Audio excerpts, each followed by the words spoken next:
So folks, we usually start at 6:30. We're going to wait. We don't have a quorum right now. We're waiting for at least one more person to show up. We will wait 15 minutes. After 15 minutes, if anybody hasn't showed up, then I'll proceed with our next step. But right now, we're just waiting for one more person to show up before we start the meeting. So we're going to give it 15 minutes.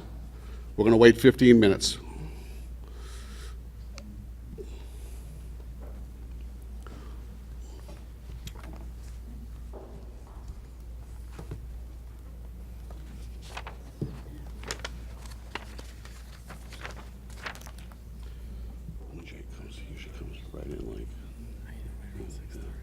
Where's he work?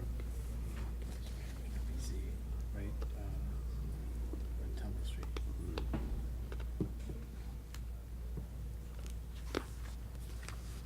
Maybe it was. It was a Monday. Yeah, 'cause we had off yesterday. They had off yesterday.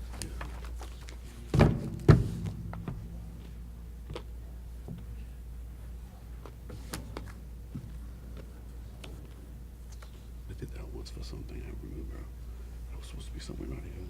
I was supposed to be somewhere at 7 o'clock for a meeting. It's like, quarter past 8. I'm like, I feel like I have to be somewhere. So I go back to the living room, and like close to 9 o'clock, I was watching something, I'm like, it triggered me, like, oh, you gotta be kidding me. Yeah. They didn't have to cancel the meeting because I wasn't there. Yeah, it does, it can mess you up. Yeah. My wife will write notes, Yeah. sticky notes on her dashboard or something. Go here, go there.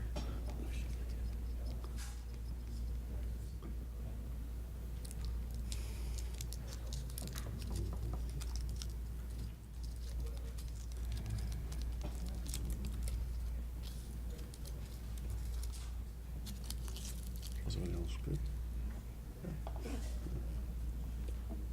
I think they're buying back my car. You still paying on that? I have So a you don't heavy have, rental. you don't have it, right? It's, where is it? Where is it? What dealer is it at? Alan Miller. You still have that rental? Well, apparently the car that I want, that they're gonna put me in now, had a hairline fracture or something split in the windshield, and they had to order a new one from Mopar, because the new car, when it rains, windshield wipers come on by themselves. What the hell is all this new stuff? Yeah, Oh, really? The yeah, sensor? a lot of cars have that, yeah. Yeah. What It's kind new of- to me. What kind of car you got? I had a 2015 Jeep. So I'm gonna go to a 2019. The savior has arrived. Sorry. If you weren't here, we would be knocking out the door in about 10 minutes. Thanks, Jay. Sorry, Mike. We have a warm. Mr. Prunia, would you mind getting the door? Thank you very much, I appreciate it. Thank you, Jay. Thanks, Jay.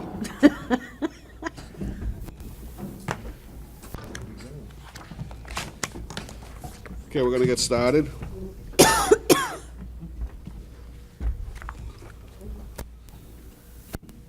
right. Okay, good evening. Welcome to the May 28th Zoning Board of Adjustment meeting. To my left is Mr. Carter Falk, who's the Deputy Planning Manager for the City of Nashua. Across the way, I have Mr. Jay Mancara, Miss Mary Ellen McKay, who acts as our secretary, and I'm J.P. Boucher, and I act as your chairman. This meeting is recorded by written transcript, audio tape, and video. We ask that you please direct all testimony into the microphone and only one person speak at a time. You don't have tonight's agenda. It's on the back table in the back of the room. Tonight, we will be hearing requests just for variances. There are no special exceptions, so I won't review special exceptions. I will just go over what a variance is. A variance is a request that seeks permission to do something that the ordinance does not permit. The 5 criteria that need to be established for the approval of a variance are: 1, the variance will not be contrary to public interest; 2, the spirit of the ordinance is observed; 3, substantial justice is done; 4, the values of surrounding properties are not diminished; and 5, literal enforcement of the provisions of the ordinance would result in unnecessary hardship. Per the City of Nashua bylaws, a minimum of 3 or more affirmative votes are required to approve any application. In addition, this board will hear any and all scheduled cases as long as a quorum of 3 voting board members are present at this meeting. Any citizen has a right to contest the decision that this board makes. Should we make a decision that you believe is an error, you have the right to request a rehearing. A written rehearing request must be received from Mr. Falk and the City of Nashua Planning Department within 30 days from the day after a decision was made. Should this board not grant a rehearing request, you can file an appeal directly to the New Hampshire Superior Court. We ask you to contact Mr. Falk for more information. Per our approved Zoning Board of Adjustment bylaws, the review and decision of each application occurs in 2 parts. The first part is what we call the public hearing. This is where the applicant and the citizens address this board and speak to the merits of the case. The order of testimony will be as follows. First, the applicant will have 15 minutes to present their case. Then those in favor will have a limit of 5 minutes each to speak. Then those in opposition or with questions will also have a limit of 5 minutes each to speak. Then the applicant has 5 minutes to speak in rebuttal. And then finally, a representative and only one person of those in the opposition or with questions will have 5 minutes to speak in rebuttal. We ask that you please direct all testimony to this board and not to anyone in the audience. If you have any questions about an application, they're to be directed to the board and we'll get them answered. The second part of our meeting tonight is called a public meeting. This is where the board debates the merits of the case amongst ourselves. Please note that during the public meeting, there is no testimony allowed from the audience. We ask that you silence your cell phones. If you need to have a conversation, we ask that you step out in the hallway. Acoustics are really good in this room. We can hear all the whispers and everything that's going on in the audience, so we just ask you that you step out in the hall. We appreciate that. Mr. Falk, are there any changes to tonight's agenda? No, there are not. Okay. So tonight, as I spoke earlier in the directions, per our ordinance, City of Nashua ordinance, we move forward with 3 or more voting members present. So tonight, we have a quorum of 3. If we get to a case where one of the members has to excuse themselves, then we'll have to postpone that case to the next meeting.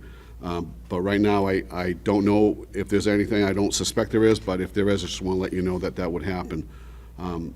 With that, does anybody in the audience have any questions before we get started? Yes, sir. Chairman, is there any option of waiting until there's 5 members up, 5 members on a panel tonight? No, per our ordinance, we have to move forward with the applications. Again, if you feel that you don't like the decision that we make, you can file ask for a rehearing or on the case. As you'll hear tonight, we will definitely hear from Attorney Prunia. He'll say when he comes up that he objects to the less members, but he will obviously move forward with his case. So he makes that note in case he needs to rely on that in the future. But again, per our ordinances, the city ordinances, we have to move forward with the cases. Okay? Any other questions? All right, with that, I will call case number 1. The owner is Paul Smith, 2014 Revocable Trust. Applicant is Charles Okery, 12 Gettysburg Drive. Description is Paul E. Smith, 2014 Revocable Trust owner Charles Okery, applicant 12 Gettysburg Drive, sheet 48, lot 239, requesting a variance from Land Use Code, section 190-16, table 16-3, to encroach 5 feet into the 10-foot required right side yard setback to construct an attached 22 by 26 two-car garage with a room above. It's in the RA zoning district. Is there somebody here for that case? Come on up, sir, to the microphone. We ask you that all testimony is in the microphone. And just give us your name and address. Right. We also have, I know you have a big display, but tonight we have a new piece of equipment in the auditorium sitting up front here, and it'll take up to 11 by 17 piece of paper. So if you want to put something there and project it to the TV screens, you can do so. right there. In fact, we'll just, Mr. Falk will help him.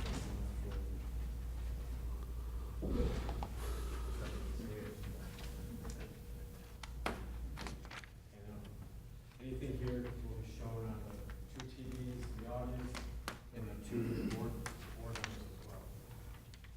Show you anything you want here, so that one will walk around.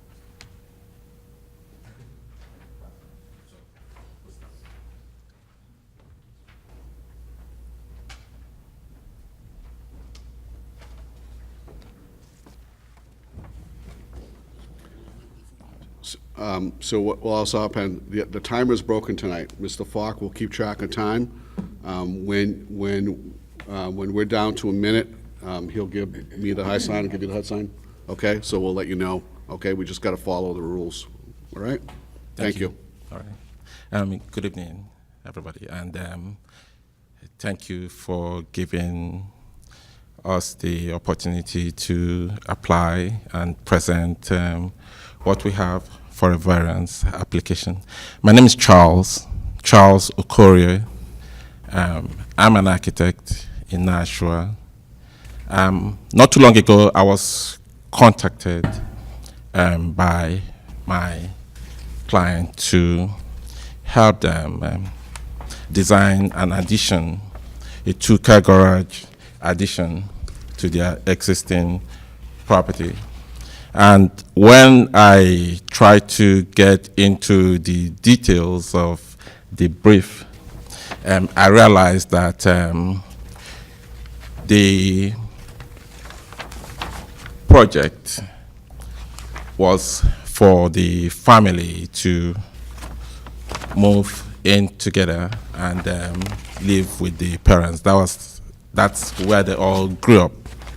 But the children and the grandchildren, then knowing what happens to people at old age, I felt it was an opportunity for me to not just render an architectural service, but also to do something really positive that is going to help the family live together.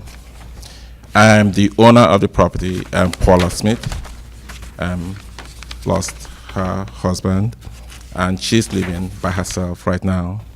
And the intent is for her to add the 2-car garage with a bedroom above it, so that the children can come and live with her. That's where they grew up. And looking at it and also reviewing the requirements for meeting the objective, I realized that granting of the requested variance, which you have applied for, will not be contrary to public interest, because the proposed garage addition falls within the existing setback of the current shed. She has an existing shed that is offset currently 5 feet from the property line. Then I looked at it. The original proposal was to add a 24 by 24 garage addition. Then when I looked, I realized that the 24 by 24 garage addition was going to extend beyond the existing shed. That's why I cut it to 22 by 26, so that it lines up, conforms with the existing line that she has, the shed. The only difference is that there's going to be a bedroom above the garage. And also I realized that the proposal will observe the spirit of the ordinance, because the proposed addition is to protect the cars from the elements, and also unite the family by allowing the kids and grandkids to live together, thereby providing a level of stability for the entire generation. In terms of justice, I realize that substantial justice would be done to the property owner by granting the variance, because rather than her moving from a familiar environment to a home, retirement home, she will have the opportunity to spend the rest of her life in a home that she has owned for a very long time. And at the same time, I believe there are lots of intrinsic values that are added to this when you have people living together as a family, mother, daughter, grandkids, helping the older generation. I'm sure it adds, in as much as I don't have a scientific proof, but I almost have a conviction that it adds to their longevity. And I am pleading that if the board can grant the variance to her, it's going to really help her in her life and her well-being. Also, in terms of the design, the architecture, the aesthetics, and the value of the property, I told them that at the end of the day, my objective is for anybody to have to guess which is the addition and which was the original concept of the house. And that was what I set out to do. And in the design, if we look at the entourage, we realize that every element in the existing structure has somewhat been replicated in the addition. So you wouldn't even know. It looks like an original concept. And that was essentially what I wanted to do. Further on,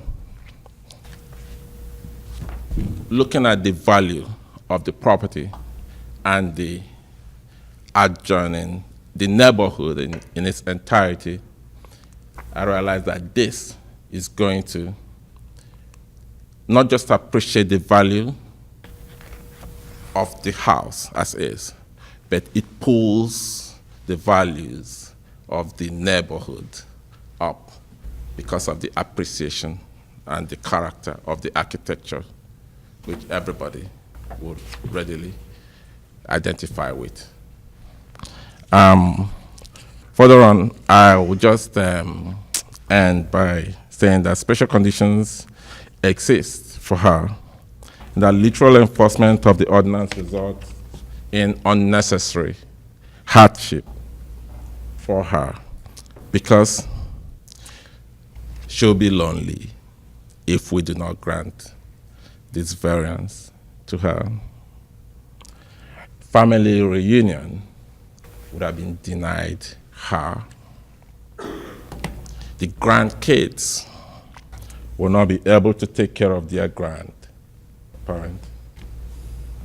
And Paula will be denied the privilege of a familiar environment. Thank you. Thank you.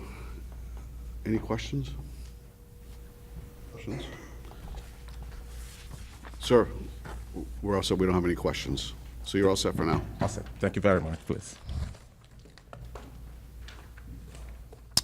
Does anybody, with that, does anybody, would anybody like to come in and say anything in support of this case? Come on up. Give us your name and address, please. Ann Vose, 3 Gettysburg Drive. I and Paula are 2 of the oldest residents, well, longest living residents of when we moved in when the development was first established.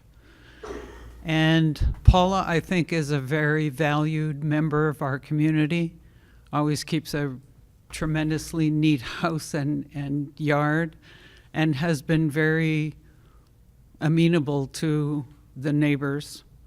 And I think it would be a real disappointment if her application wouldn't be agreed upon because she's a really valued member of the community there.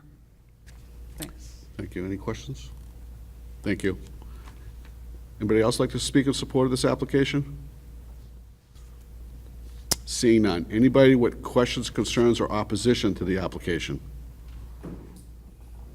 Come on up, sir. Give us your name and address.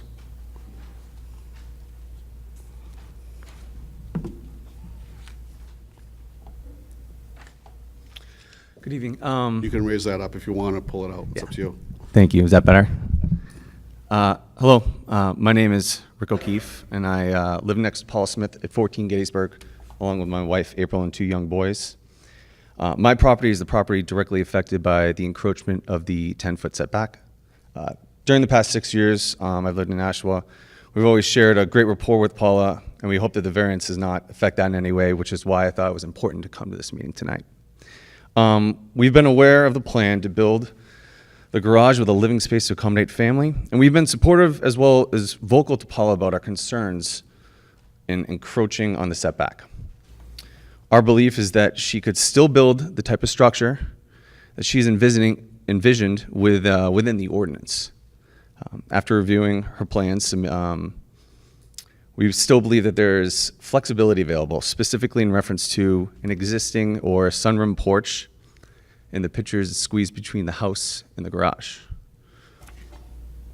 We believe that that would allow the same size garage to be built with the above ground space while reflecting the 10-foot setback. Our concern is that the value and appeal of our home will decrease with the structure being placed so close to the property line. Our family room and deck is currently adjacent to where the 2-story garage will be built. We're not trying to stop or impede Paula or from having her family move in with her in any way. But we do think that the 5-foot encroachment is unnecessary for the goal to be achieved, and we hope that you take our opinion into consideration in your decision. Thank you. Any questions? Thank you. Oh, Ms. McKay. So if I'm to understand you, what I think you're saying is you want them to remove the breezeway and move the garage over? Yeah, I believe, I'm not sure, but I don't have the plans, but I don't know if that original sunroom is from the original structure when it was built. There's another house, and there's other houses on the block that have the garage attached to the house, and Paula has made it clear that she wants to have a sunroom or that breezeway, as you say. Our feeling is that you could just move the garage and attach to the house and stay within the ordinance. So I'm not an architect. Just looking at the designs, I saw them online. I don't know the difficulty in building it, but we voiced this to Paula in the past. And we still, and my family very much respect Paula, and we love living next to her. She gives my sons gifts and birthdays, Christmas time. She delivers oranges. We have a great relationship. We still have a great relationship after this board rules, but I figured it was my due process to give a house, I guess, a voice in saying that a 2-story garage on the side is great to have, but would kind of tower over our property. I don't have any drawings. I do have a cell phone of the picture of my structure. If the board will let me put a cell phone underneath there with a picture. Sure, if you would just want to Is display this that a for- first, by the way? Yeah, this is a first. This is a first? So,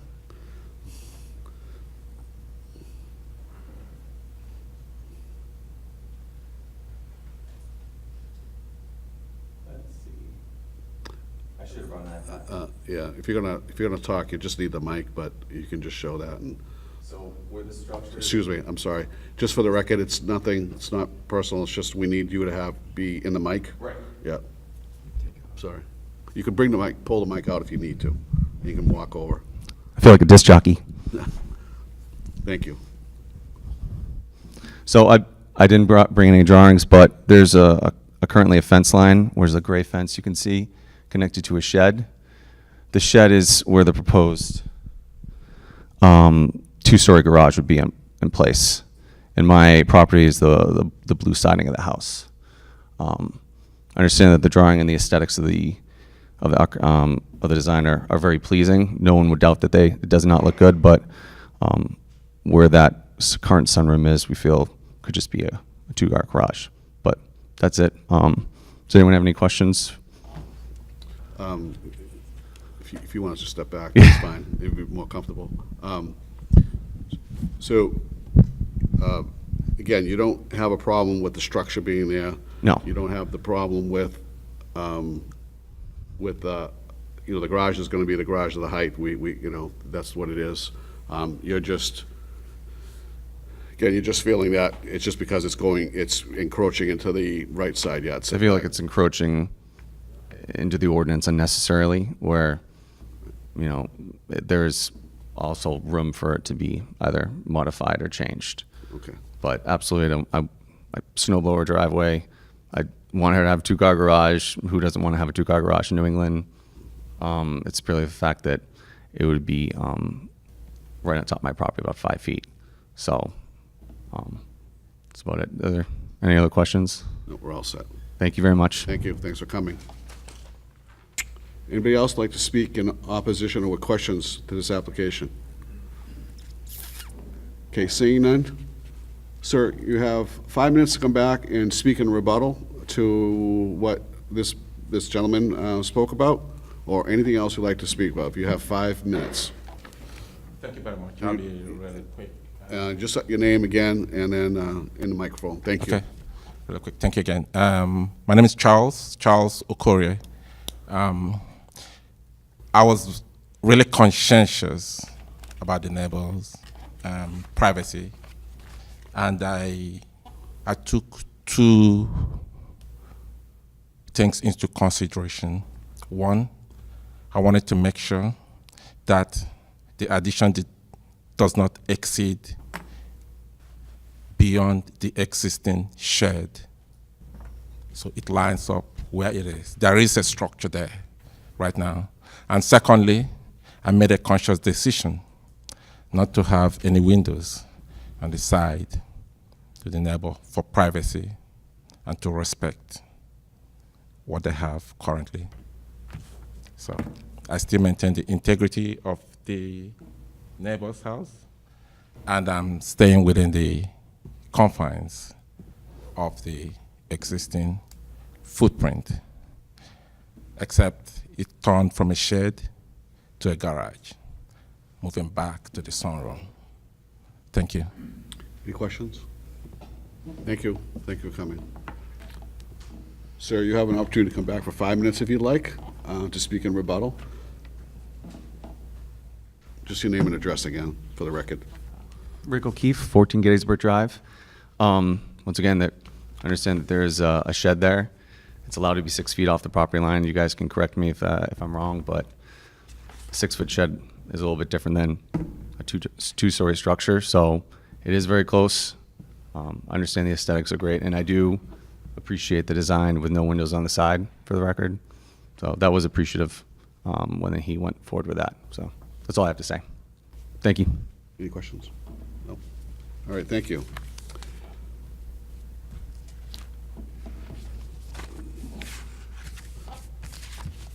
Okay, with that, I'm going to close the public hearing and open the public meeting. Thoughts?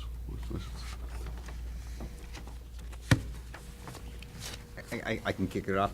I struggled with this one a bit for similar reasons.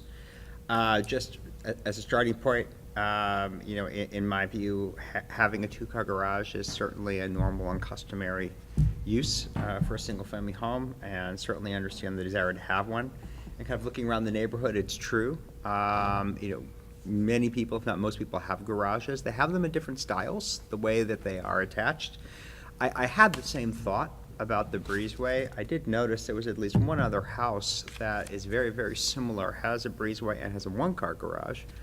And actually looking at this design, I wondered if at some point it wasn't contemplated to have something very similar, which would then have met the setback, because it is interesting, it really does look like a breezeway. The problem with tearing it down, and again, I'm not an architect, but just in looking at the house, the problem with tearing it down and putting a garage flush to the house is the windows on the second floor. And so I don't think it was ever contemplated that there would be a two-story addition on that side of the house. So that led me to the conclusion, again, not being an architect, that although maybe it's technically feasible, I don't know, I think that the impact to the rest of the house might be too significant. I did wonder, what the feelings were of the most impacted neighbor, because clearly there is an impact. Again, there are no windows on that side, that's helpful. I don't know that it impacts privacy. Is it a visual impact? Yes, so kind of my thoughts. So I was thinking of the same lines you were, and I think, again, it's that visual impact. So I was, looking at that, and I'm always looking at what it could be if it was 5 feet off. So we had an addition that was right within the setback, and let's say that I'm a collector, and I want a double deep garage, right? And I'm gonna build that. I'm looking at that, what would that visual impact be? I'm not saying that that's the proposal, I'm just kind of saying, if it's within the setback, for me, that's just my personal opinion, would that be, would that, not that it's the same or it's okay, it just means that I may be looking at something that looks even more of an impact because it's blocking more, So what I'm saying is that I don't know how much, and yes, it's an incursion, that's why we're here. But I don't know how much the 5 feet actually does for the visual impact. I think that there's privacy there. I think that exists. I guess I didn't see anything else that ultimately concerned me that much. And you are right, I think architecturally, there's a reason why there's that breezeway there in the garage there, because now you're dealing with, totally different animal there. And then, certainly, again, we talk about this, what would it take to push that garage, like, what are you gonna have in the backyard, and now there's, it's not really connected to the house. So that's my thoughts, kind of mimicking what you're saying about the visual impact, but I don't know how much more would be as far as what the other options would be within their rights to build something. So I'm not justifying it, I'm just saying in my mind, what that is, so. I think I concur. For me, removing the breezeway was just not an option in my head. That's an awful lot of work and an awful lot of extra money to put a two-car garage in. A two-car garage is pretty much what everyone has, and if it's for children and grandchildren and for Paula herself, then you need the two-car garage. This is New England. We have harsh winters, and if someone is going to be sleeping above that, then the breezeway for me is enclosed, and you're not walking outside from one to the other. The 5-foot setback for me, I see the property line, and instead of going 10 feet, it's only going 5. The existing shed is there, so you already have a guideline. You have that block already. This is a little bit taller, but you're right. If it was longer, and I think of my son who did that, he had to put in a longer garage because his truck was too big to fit in a typical garage. And it made a much greater impact into the yard and into everything else. So I don't know, I'm not against this. I understand the neighbors' issues, but it's not on the property line. It is, instead of 10 feet to the side, it's 5 feet. And I know on my own property line, there's a shed from my neighbor that is almost right up to my property line. And my garage is here, the shed's here, it has no real impact. And so I find support for this. And I just add that, unfortunately, the house at 14 is a little closer to this line than the other, which does make a difference. So where are we at right now with this? How you feel? I support the application. Okay. I'll support. I sympathize with the neighbor, but I do support. No, the absolutely, and we just, obviously, as you understand that, we don't take it lightly, but I think, we're looking at, other things, and so, do you want to make anybody want to make a motion, or do you want me to make the motion? Go ahead. All right. I'd like to make a motion for owner Paula Smith, 2014 Revocable Trust, applicants Charles Oakrey, address is 12 Gettysburg Drive. Description is Pauline Smith, 2014 Revocable Trust owner Charles Oakrey, applicant 12 Gettysburg Drive, sheet 48, lot 239, requesting variance from Land Use Code section 190-16, table 16-3, to encroach 5 feet into the 10-foot required yard setback to construct an attached 22 by 26 two-car garage with room above. It's in the RA zoning district. We find that the variance is needed to enable the applicant's proposed use of the property, given the special conditions of the property and the benefits sought by the applicant cannot be achieved by some other method reasonably feasible for the applicant to pursue other than a variance. The special condition that we're finding is the placement of the home, the original construction of the home, the existing breezeway, and the fact that we understand that the construction of this garage would be more of a maybe burden on the home itself, having it right up against the house. We find that it is within the spirit and intent of the ordinance. We find it will not adversely affect property values or surrounding parcels. We have no testimony for or against that, any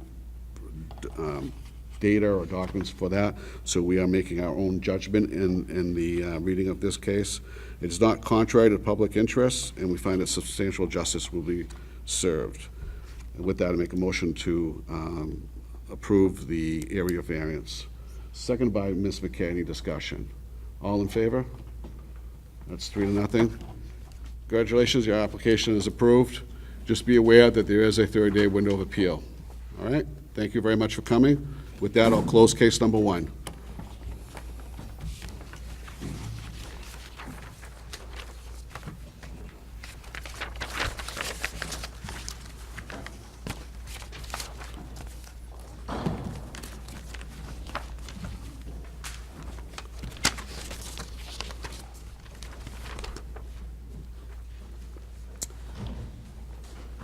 I'd like to open case number 2 for Raymond Ennis Sr., Revocable Trust, LaFavor Folio LLC, 111 to 113 Lock Street. Description is Raymond W. Ennis Sr., Revocable Trust owner, LaFavor Folio LLC, applicant, 111 to 113 Lock Street. Sheet 41, lot 14, requesting a use variance from Land Use Code section 190-15, table 15-1, number 15, to remove existing building and construct a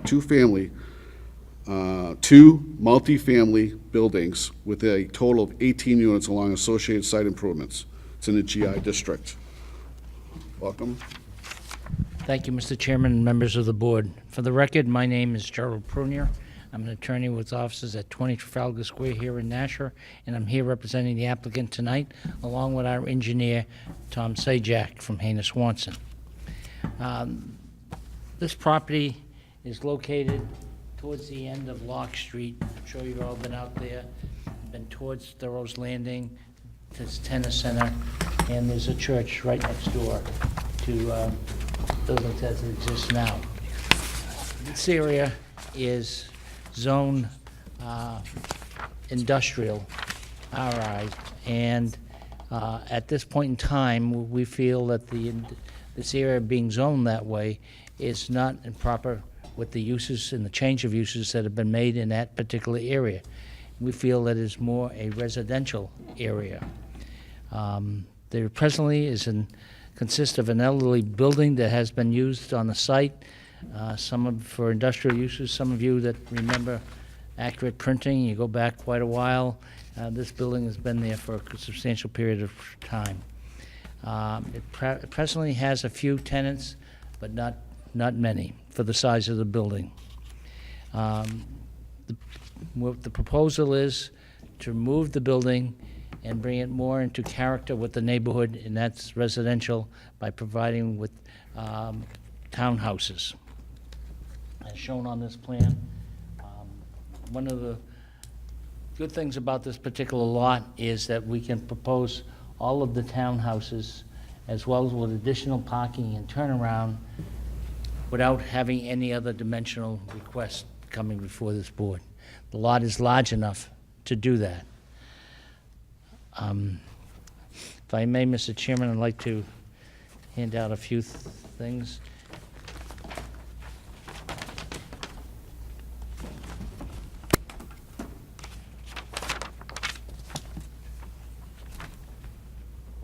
Thank you, sir. Thank you.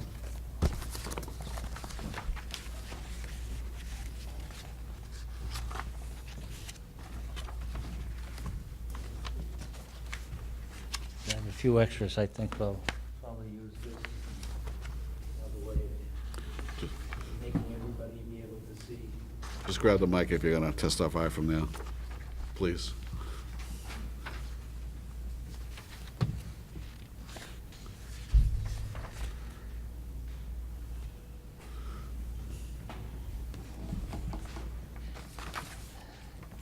The first picture under A is a picture that's taken from the master tax map. The area that we're talking about, or the building that we're talking about, is in green. On the, looking at the picture, on the left-hand side is a church. If you want to go further, is a big parking lot. There's no other buildings in that area. It's a big parking lot. On the other side of the building is a single-family residence, and then you see a 16-unit townhouse on that side. I will present with you in a few minutes the density study that was done on the property. Further, as you go down towards the east, is Thoreau's Landing. And then there's a tennis center. You can see on the lot that's 140, just barely on that side. The next picture is more of a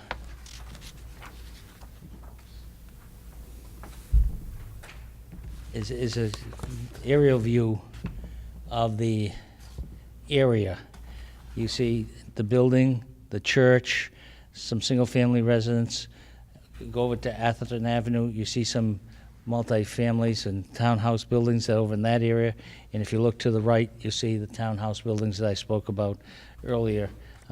These are 16 units in that particular area. The next picture is the density study. Went to the city assessors numbers and records and came with all of those at things. You'll see that the density in some of the areas as compared to 111, 113 Lock is, the difference is 0.1%, 0.2% of an acre in a lot. You go down to Thoreau's Landing, you see it's 0.35 versus what we're proposing at 0.9. So it's all over the place in that particular area. But one of the things that I want to point out, and going maybe when you saw the picture, is outside of this one building, there's nothing industrial in that particular area. Everything has gone. Tennis was replaced, the Thoreau's Landing, all of this stuff has been changed. And the last one, of course, is what we had done before, is a picture of the townhouses that are being proposed to build in that area. Again, this area has changed. Presently, the neighborhood has a combination of uses: single-family, multifamily, there's the church, there's the tennis center, and then there's this building. This is not a building that's an area that is any longer useful for a general industrial area. And it should be allowed for use that comes back to a residential area, which this is changed to at the present time.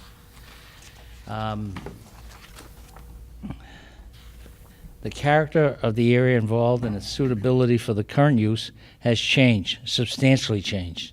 As such, there is a hardship on the owner on this property. Not only is it owner, but under the state's, under the Supreme Court decisions in Belanger versus City of Nashua, when the neighborhood changes, the change that's allowed in the change area is allowed as a hardship in this particular section. The spirit of the ordinance has not changed from industrial to resident, has changed from industrial to residential, and the proposed residential conforms with the character of that area, with the spirit that now exists in the uses in that particular area. Justice will be done to the landowner to be able to use its land in compliance with the present character of this neighborhood. The proposed use will not diminish the surrounding areas. In fact, the proposed use will give new life to this area. It'll take down an old building and allow new construction to be built, and new construction providing a service to the city of Nashua. That is housing that is desperately needed. As I mentioned earlier, the townhouses fit on this particular lot without any dimensional requirements. This is a two-step process in coming before this board. We have to go to the Conservation Commission if this board grants this variance. Then we will be back to you for a special exception with the conditions imposed by the Conservation Commission. If you have any questions, I'll be... Ms. McKay. Thank you, Attorney Prunier.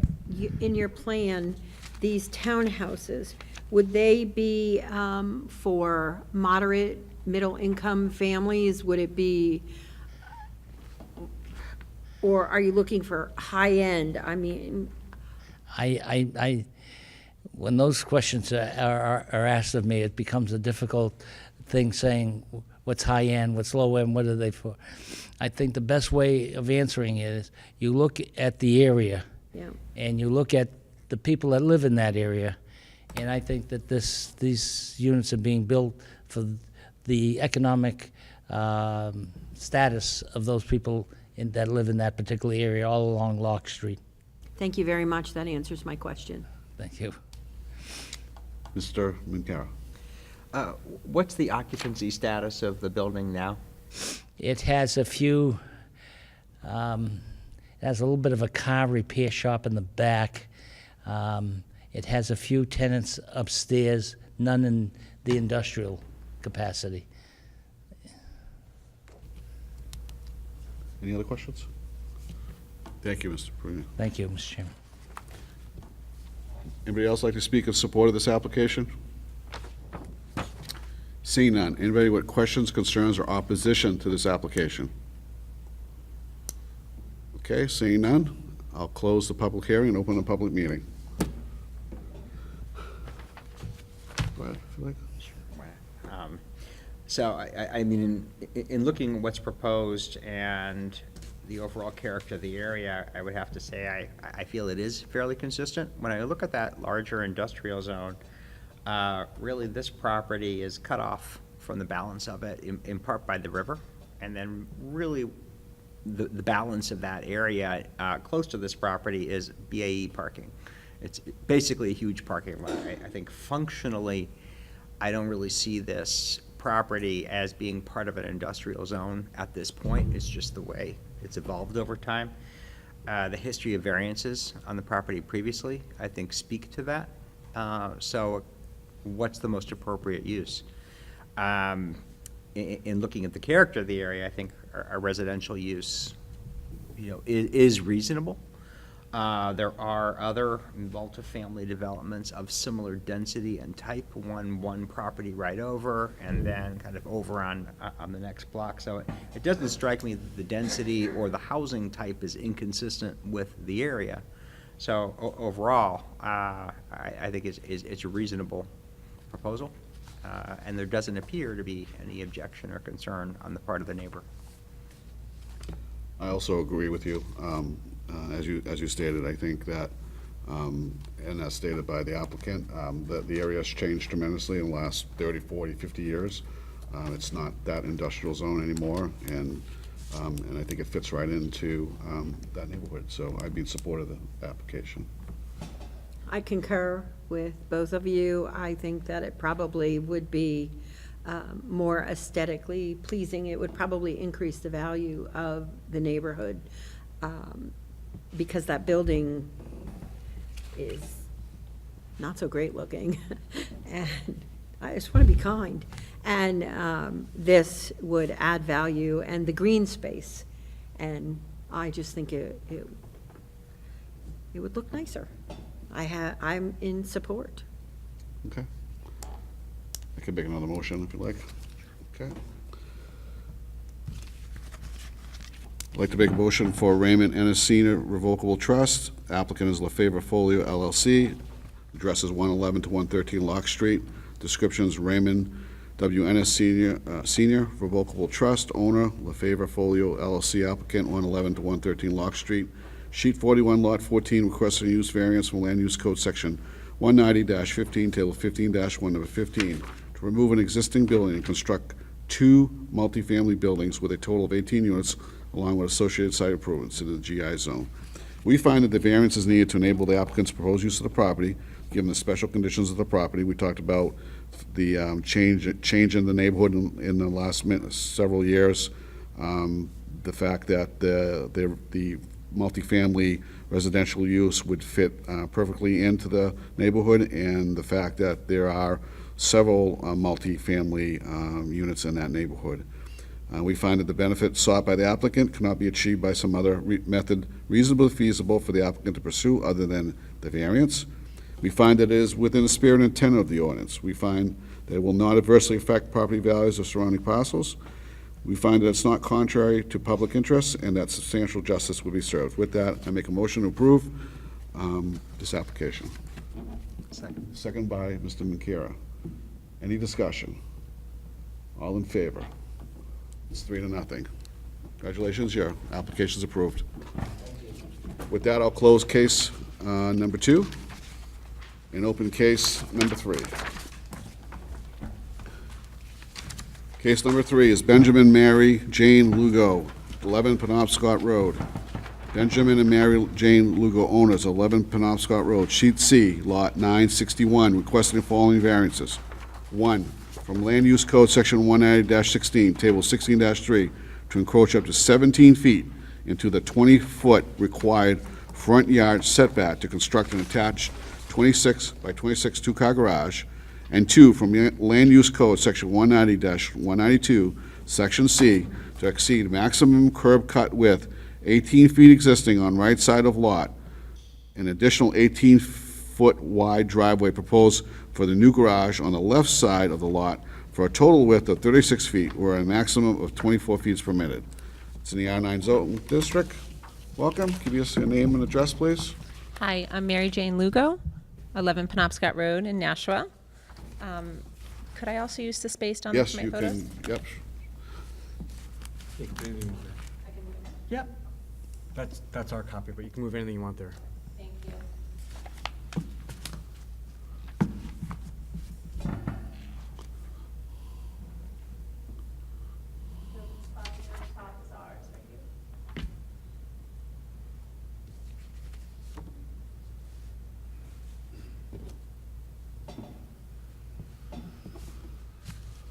Hi, like I said, we're the owners of 11 Penobscot Road. We've been there 20 years, my husband and I. We are looking to add a 2-car garage to the existing structure.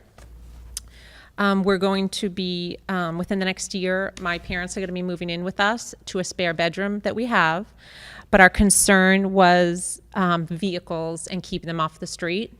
They're going to each be coming with a vehicle. And we have 2 teenage sons who drive. So we wanted to not only keep the vehicles off the street, but add the 2-car garage so we could make good use of the space that we have. So let's start with keeping with the character of the neighborhood. You see the photos I've provided. Ours is at the top, and the photos that you see at the bottom, I'm standing in the new driveway that we hope to have. And those are our 3 neighbors in the cul-de-sac. We're all on the cul-de-sac. And as you can see, we would be keeping with the character of the neighborhood. Also, beside the 2-car garage, like you said, we're asking for the additional breaking into the curb space for the additional driveway, and that's with keeping the vehicles off the street, which is what we hope to do to, sorry, my brain's going blank here, just the safety of the neighborhood, keeping the cars off the street. I know that's not allowed because we had a ticket once when my mother was there. Okay. We don't feel that the property value would diminish. Our garage wouldn't diminish because we've researched the value of those 3 houses on the cul-de-sac, and they all have higher property values than ours. So we would be keeping up with the neighborhood. Sorry for all the ums. Let's see. Okay, so reasonable use. Based on the other homes having 2-car garages, we feel that we would.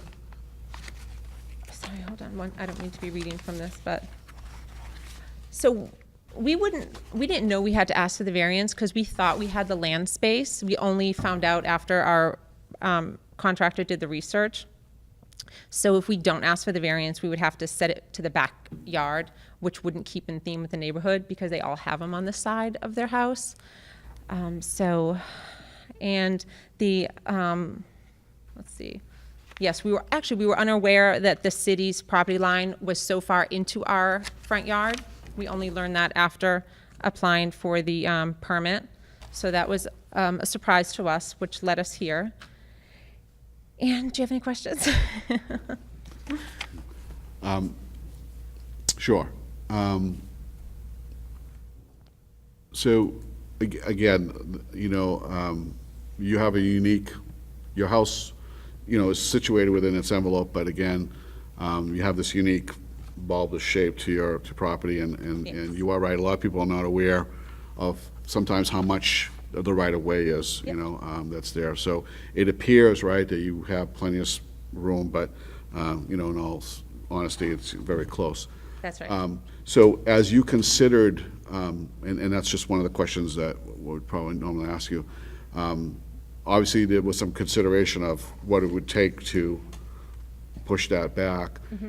So at that point, you're wanting to keep a connection to the house, right? So you can only push it back so far. And would that have gained you much more or in this design, or would that have caused some other issues on your property? By pushing it back? Yeah. It would take a lot of the backyard. And yeah, I like how our neighbors all have it just almost lined up with their property. It looks flush. I think a couple of them might be a foot back. But yeah, I do think it would have been more of a issue having it more towards the back of the yard and look odd. And we would stick out in the neighborhood. Right. And obviously, I'll just let you testify this, the right side of the house, there's nothing there to, right? You're kind of locked into this side because Correct. there's no opportunity for any. That's right. All of our land opportunities on the other side. So your house was really placed really to the right side of the property, and it's really kind of really close, within its envelope, but it's, Yes. there would be no room for a garage on the that right side. Correct. Right, okay. All right, thank you. Any questions, other questions for the applicant? Thank you very much. Okay. Anybody else like to speak in favor of the application? Come on up, sir, and give us your name and address.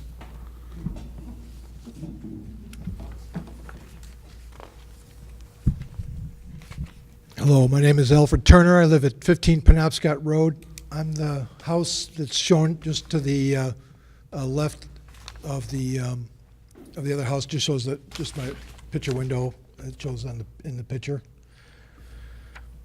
And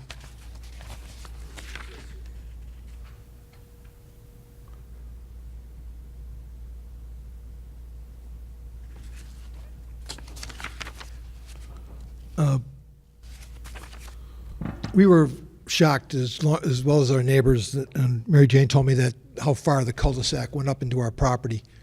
And I actually have a plot plan that I had, what I got 30 years ago when I bought my house that showed it had 32 feet of setback and probably only 12 feet actually when you figure it out.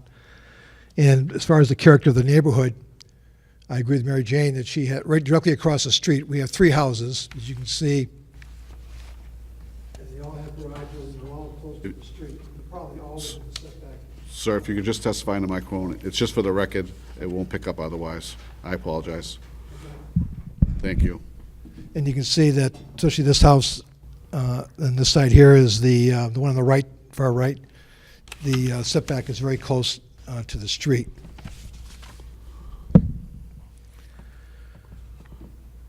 I don't believe that this is, I'm in favor of it because I don't believe that this is contrary to the public interest. They're not asking for something to do that's different than their neighbors have already done. That is a 2-car garage and a smaller setback in front of the house by the garage. Spirit of the ordinance, I believe that after the garage is built, there still will be reasonable setbacks in the front and the side yards. Substantial justice, not to grant this variance would deny the applicant rights commonly enjoyed by their neighbors. And I think that's important because the neighbors have already got their 2-car garages, probably all within the setback distance, and my neighbor would be denied that same right. Property values I don't believe will be diminished. I believe this is a reasonable use of the property. Having a 2-car garage on this side of the house where there's plenty of room for it. The little interpretation of the ordinance would create a substantial hardship, not just for the applicants, but for myself, because it would push the garage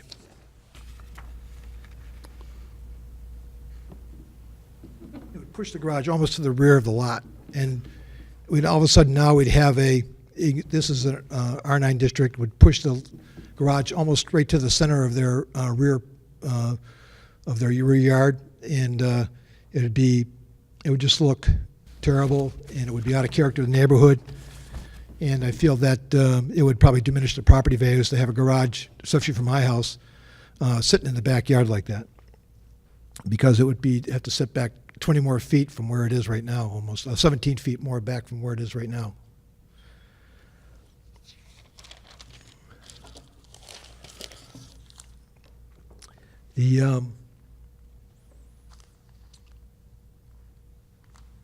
And so again, I'm in favor of this because I feel that there's a substantial hardship based on the fact that the cul-de-sac property lines were shifted way over to the right side of the street. What happened, I think, there was a right-of-way, and then the builder built the road over to the left side of the cul-de-sac in the right-of-way, and we weren't aware that actually the right-of-way actually was shifted to the right. And that and again, for all the reasons I stated, I think it's the character of the neighborhood would be better the way they're proposing it. It won't diminish the property values, and it won't be contrary to the public interest. Any questions? Any questions? So, sir, thank you very much for coming. It's very helpful, your testimony.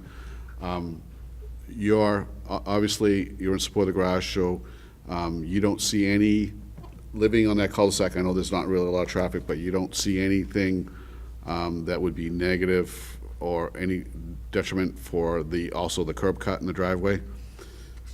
The additional curb cut. I mean, obviously having a garage without a curb cut is kind of useless, but you're the one who would probably be the most affected by this. I assume that you're in support of that also? Yes. Okay. All right, thank you. Anybody else like to speak in favor of this application?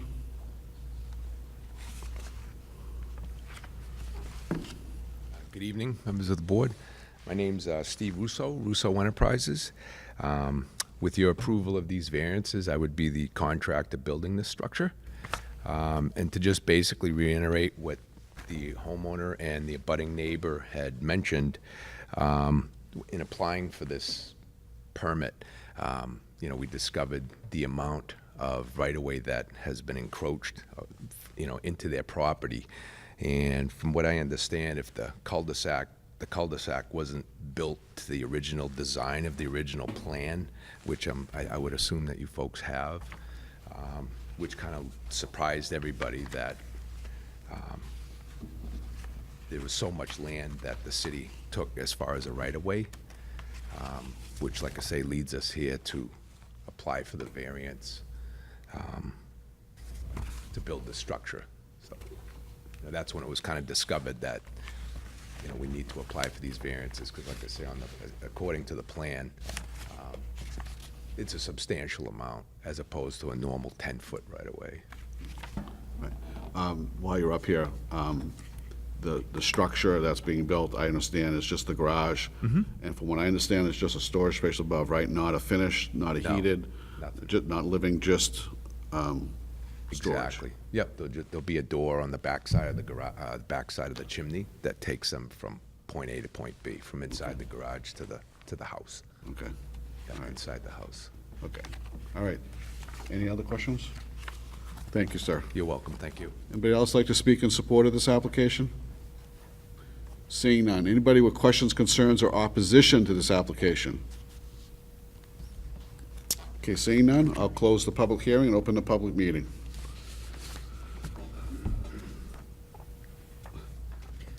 Kick it off. I think, just kind of to reiterate things we said before, having a garage, I think, is normal and customary and certainly appropriate in our climate, and two-car garage, I think, is pretty standard and typical, and that's what's common in the neighborhood.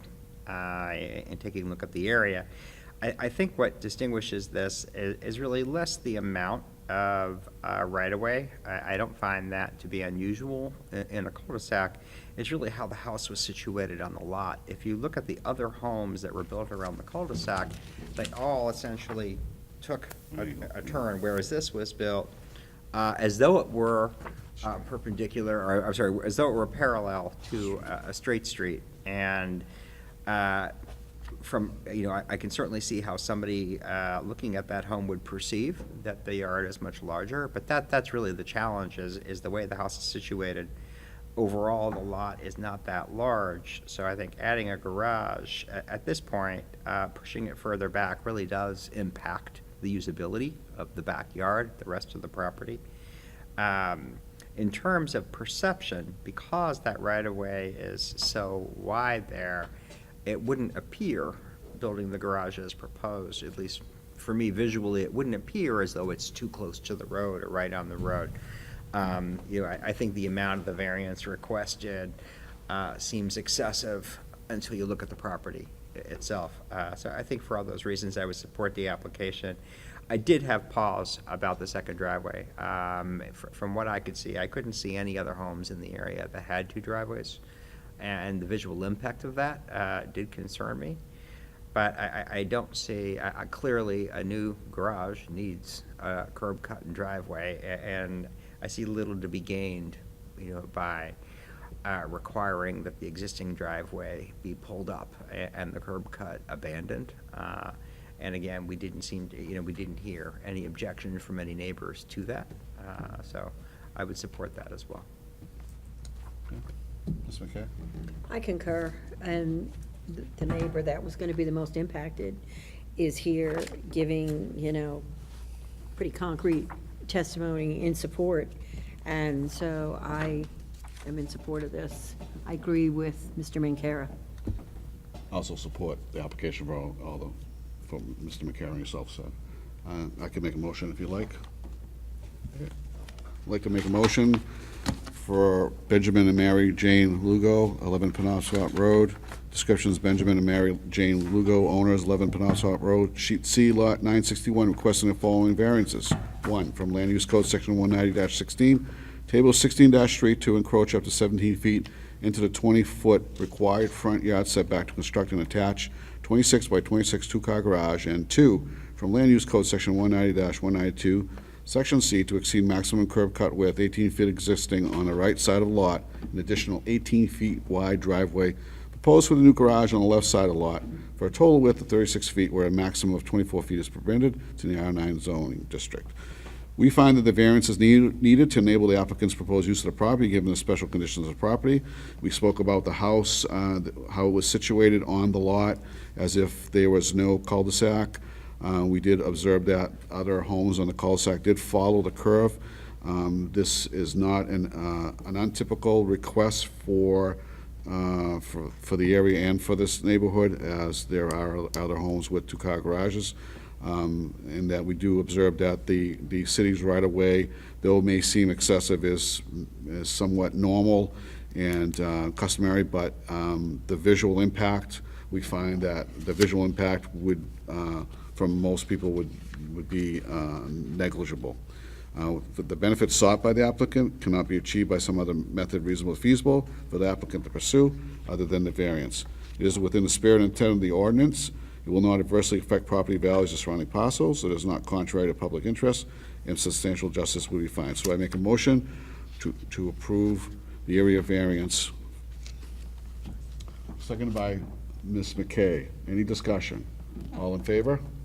That's 3-0. Congratulations, your application is approved. Just remember, there's a third day window appeal, but highly unlikely. You can contact Mr. Falk for your further steps. Thank you. With that, I'll close case number 3.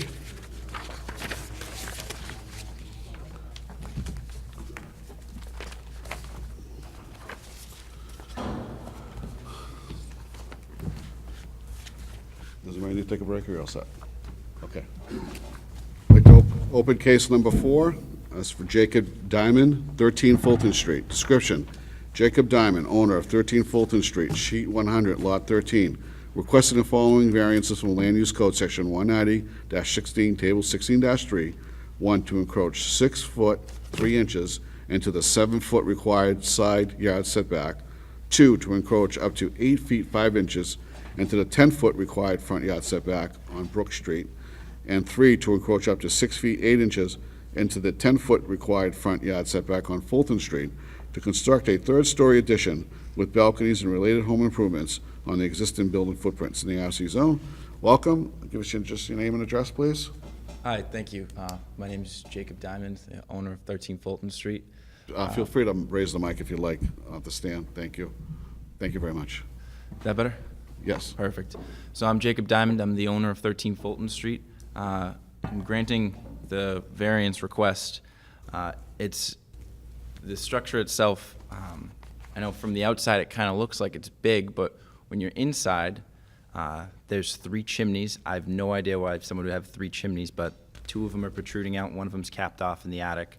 And there's 2 sets of stairs that go up to the 2nd floor, a set of stairs that go to the attic, and a set of stairs that go to the basement. So the existing layout of the property, it's very awkward inside, and there's a lot of dead space or unused space. Originally, I considered doing the addition into the basement, but the height clearance isn't there, and I mean, I'm 6'3", I can't really, I need that extra height anyways for it to be a usable space for me. And in terms of the public safety, I've already called DigSafe. None of the helical footings or technoposts will be impeding on any sort of existing utility lines that go underground. In terms of the spirit of the ordinance, the other structures that are located within that street, most of them are higher in stature than my own.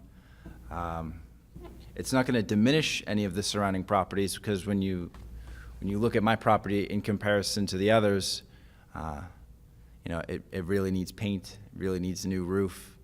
You know, the doors, front door is starting to go. It needs some landscaping. That front patio the concrete's already starting to chip and crack away. And the way that I designed it out, I designed it knowing that the property directly behind mine on Brook Street, that property right now, there's pretty much just a garage and scrap metal. That's all that's really on that property. As of right now, the concrete patio that's already there is just sitting up on some decorative pavers and 6x6 posts that's just hollow underneath.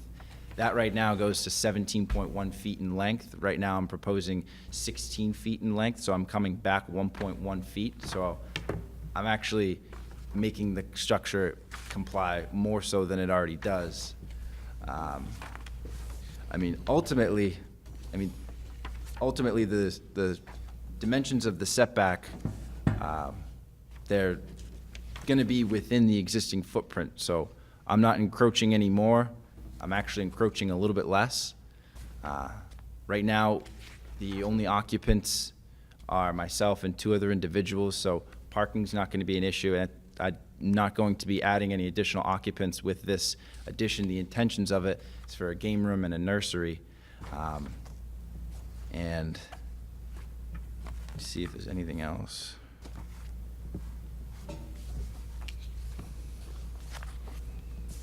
Yeah, that's pretty much everything I have to say. It's not going to be a menace in any way. I've tried to consider all the outstanding factors that'd be going on around the property. Is there any specific questions that you guys had viewing the paperwork? You have any questions? Mr. McCarroll?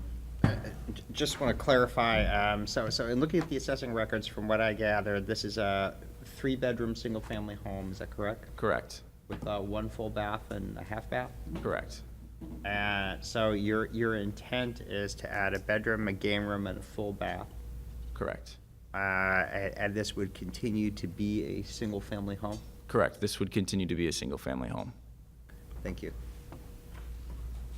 Any other questions? Yeah, just Ms. McKay? clarification with Mr. Minkara's question. You had said this is for a game room and a nursery. Correct. So the bedroom would be a nursery, or would it be a master bedroom and bath? The bathroom is separated from the bedroom. The bedroom will be a nursery, and that open area will just be a game room. Okay. No, no way for food to be made or anything like that up there? No. Okay, just checking, making sure that it's not going to become, a usable or rentable space. I have no intentions of making this a rentable space. This is not this isn't a property that I plan on, turning a profit on. I've lived in Nashville for quite some time. I lived on Ash Street before the fires. I lived on King Street. I was homeschooled most of the time, so probably not a lot of people know me from this general area, but I plan on, putting my roots down and being here for a while. I was fortunate enough that at the ripe age of 21, I was able to purchase my first home, especially coming out of, a rougher neighborhood. And I plan on, I've been here for a long time, and I plan on being here for a long time. Thank you. Thank you. Hold on, sir. Yep. Just a minute. I just have a few questions. I'm going to read into the record, there's 4 letters of opposition. I don't know if you've seen those. I have. Okay. So we're not here to talk about personalities or anything like that. I just want to hear from you,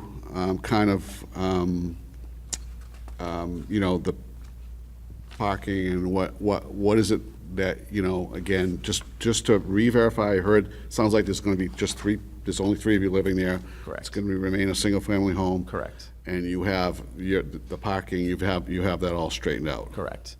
Okay. So I have a video to show you what they're. Hold on for a minute. Just hold on. Is that all right? You show us the video? Yeah, you can show. Okay, all right, so. As long as it shows up on screen. Okay, all right.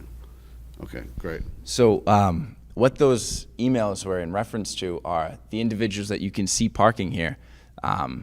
And every day it feels like, when I'm pulling out of my driveway, that the cars are like right there, and it takes me almost 5 minutes sometimes just to pull out of my driveway, and it feels like it always takes the longest when I'm 3 minutes late for work. But I took a small video. I took this afternoon. You can see there's 1, 2, 3, 4, 5 cars that are all parked, and it's a narrow street. It's tight. And I agree that these cars are a huge problem. They affect me every single day when I try to wake up. I work in Boston, and I'm up at the crack of dawn, and right away at dawn, all those cars are just lined up.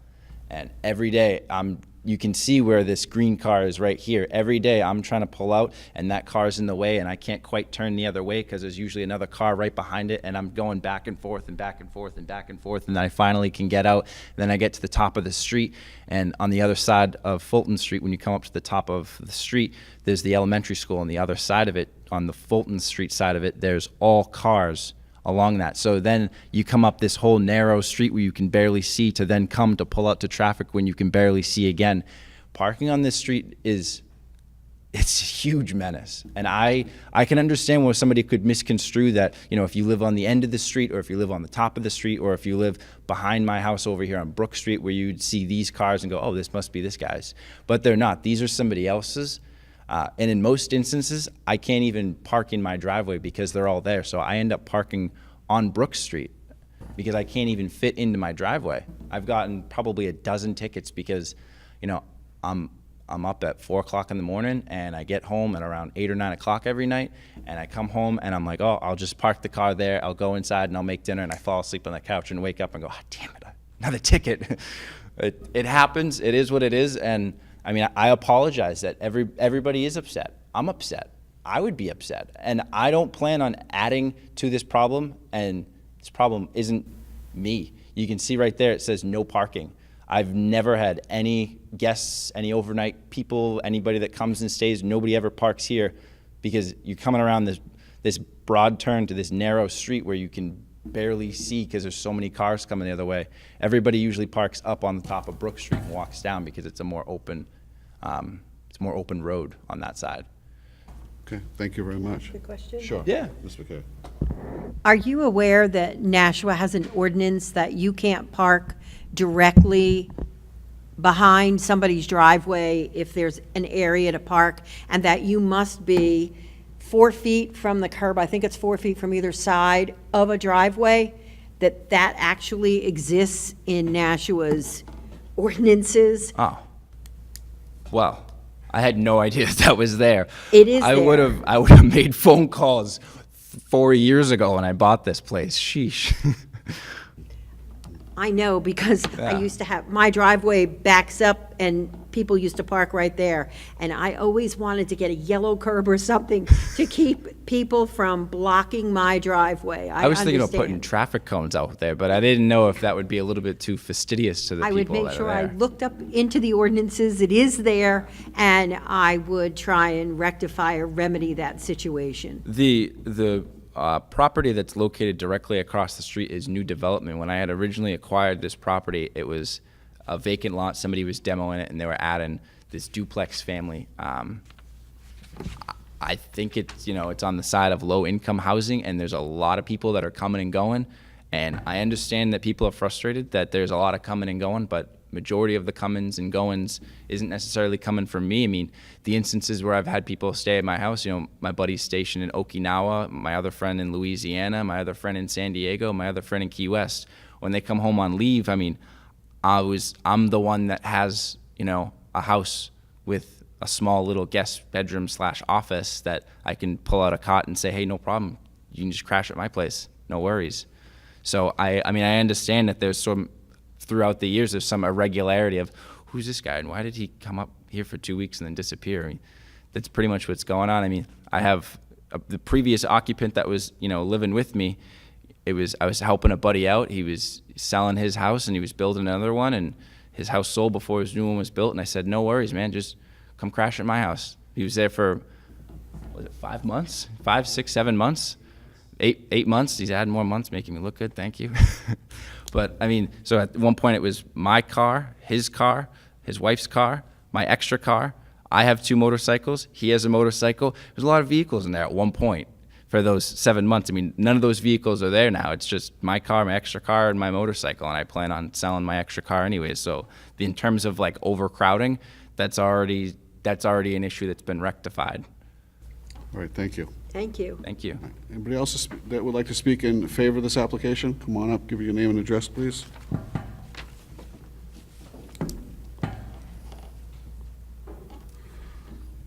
Hello, I'm Jason Pelletier, 58 King Street.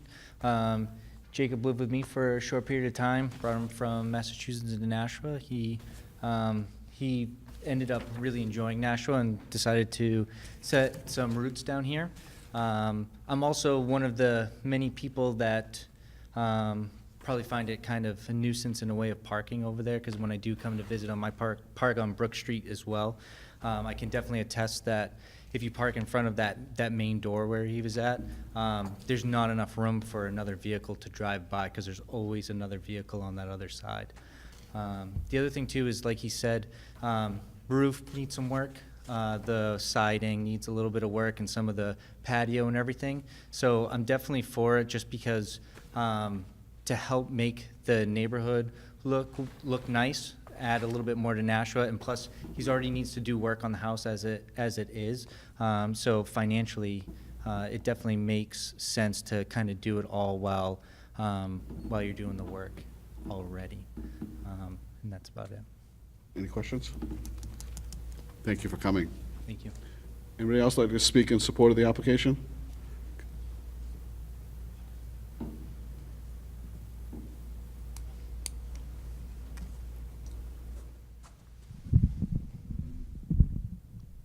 All right. Good evening, members of the board. My name is Frank Bonanno, 121 Clement Road in Pelham. I would just like to reiterate what Mr. Diamond said. He took me in while I sold my first house and was building my second home in Pelham. He was kind enough to let me in, and and the parking issue was terrible. And he was very kind to have me stay in his home, me, my wife, and also my sister. She had kids, and he would be very kind to take care of the kids at his house. So and my family would come over as well. So at one point it would be, my vehicle, my wife's vehicle, my sister's vehicle, my parents' vehicle, all coming to his house. And I understand, the grievances that his neighbors are, expressing because of so many vehicles, excuse me, in that neighborhood. And, and I was there for 8 months, a little under 8 months. And, I can definitely understand, the issue with the parking, but I just kind of want to put on record there that it was kind of my fault for the 8 months while I was there, making the neighbors a little bit, on edge on, with the whole parking issue and all that. But, Jacob was really good about it. He would always come out and say, hey, move the vehicles from the front of the house. He doesn't want anyone parking in the corner. So he's very good about that, just because, cars would, not everyone drives safely down those roads. So he would always make sure that the vehicles were parked in a safe spot. And he would tell us to move. So he was always good about that. But like everyone else said, Jacob is really trying to set some roots here in Nashua, and I'm in support of everything that he wants to do. Thank you. Any questions? Thank you for coming. Appreciate it. Thank you, sir. Anybody else like to speak in support of the application? Seeing none. Anybody with questions, concerns, or opposition to the application? Come on up. And hold on for a minute. I have to read some letters into the record. Okay. All right. So let me read these three, and then I'm going to have you up. Okay? So we have 4 letters, 4 emails that were sent to the City Planning Department, and I will read them into the record. First one is from Markiel A.M. R.M. Revocable Trust, Adolph M. Markiel, trustee, 7 Brook Street, Nashua. Let it be known for the record that we firmly object to Mr. Diamond's request for the multiple variances under consideration for a potential project at 13 Fulton Street in Nashua, case number 4. We have abutting properties at 16 Burrett Street, sheet 100, lot 14, and 11 Fulton Street, sheet 100, lot 15, as well as 3 other nearby properties at 15 and 21 Fulton Street, 3 Brook Street and 7 Brook Street. Some have been in the family since the early 1920s. We take exception to a project of this magnitude in such a tight area. Adding an entire third story to this so-called single-family house suggests that Mr. Diamond may have an ulterior motive. The need for so much additional space on this small footprint seems suspect, not in keeping with the needs of the single-family home moving forward. We think that this project may be subtle attempt to circumvent a variance for a duplex arrangement which was denied back in 2005. If a third story was allowed, a person can improvise and get very creative on the inside after the fact. We have already observed numerous occupants that seem to frequently come and go, whether they be actual occupants or visitors.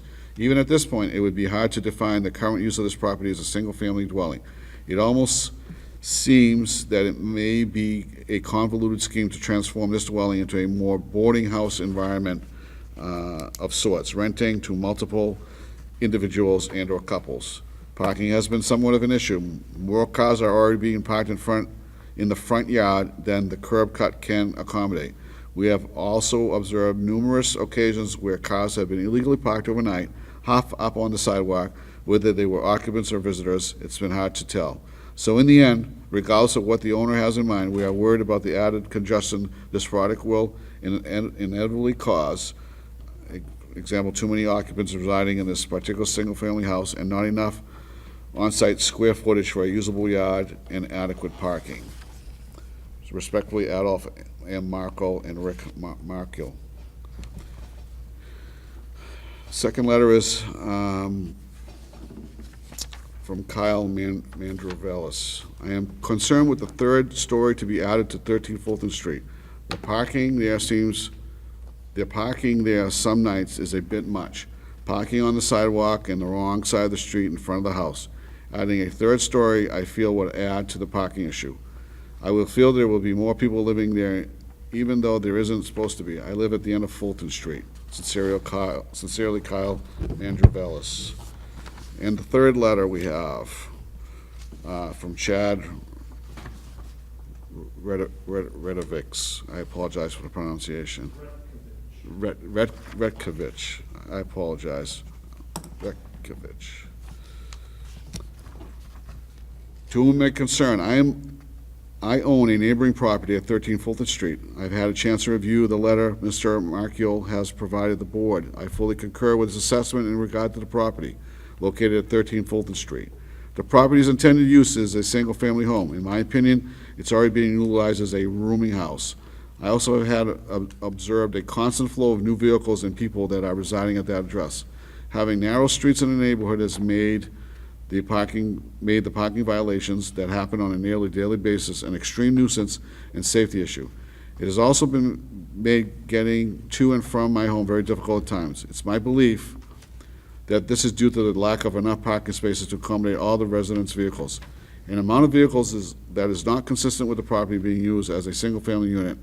I agree that the ultimate reason for the owner to ask for a variance is to circumvent the single-family classification and create more living space in order to fit more renters. The property's size and location is not conducive to having more unrelated people residing there, and this is why I'm strongly against granting of this variance. Mr. Rekovich. Okay, that ends all the letters we have, so those are in the record. So now, anybody who'd like to speak with questions, concerns, or opposition, please come on up. That would be you, sir. Just your name and address again, and just pull the mic down. My name's Rick Markeel, and I'm just going to recap what was outlined in our letter. I'm speaking on behalf of my dad, Adolph Markeel, and myself. My dad's 95 years old, and we've owned these properties around 13 Fulton Street for decades, some of them dating back to 1924. And Mr. Diamond may have some good intentions on improving his property and upgrading it. We're not against that, but what bothers us more than anything is the magnitude of this project. And currently, and I don't have photos or documentation, but just 2 days ago, we have observed 2 days ago, and for a lengthy time, 4 vehicles parked in the side yard, part of which was, you might say, a curb cut. But now he's extended beyond the curb cut to squeeze in 4 cars and 2 motorcycles. In my opinion, that is not in keeping with what you would describe as a single-family home. It smacks of other people living there. And I think Mr. Diamond contradicted himself during his testimony, acknowledging friends coming from abroad. Even the one gentleman that spoke from Pelham, he's been very helpful to friends. So again, there's nothing wrong with that. But he wants to add a whole 3rd story. And to me, as outlined in our letter, that seems suspect moving forward. And we suspect, it's our opinion, that he may expand within and make provisions, who knows, with an extra, I'm not sure if the extra bathroom was on there now, maybe that's allowed, but in our opinion, we suspect that he may get creative and do some other alterations after the fact, and that's bothersome to us. And we were questioning why he needed so much additional space on the same footprint if he only intends to maintain a single-family home arrangement. And he mentioned something about the basement and it having a low headroom. I mean, it seems maybe a bit asinine, but you could rebut his concern about the basement. You could dig out the basement and increase your headroom. I mean, that may not be practical, but you could do it.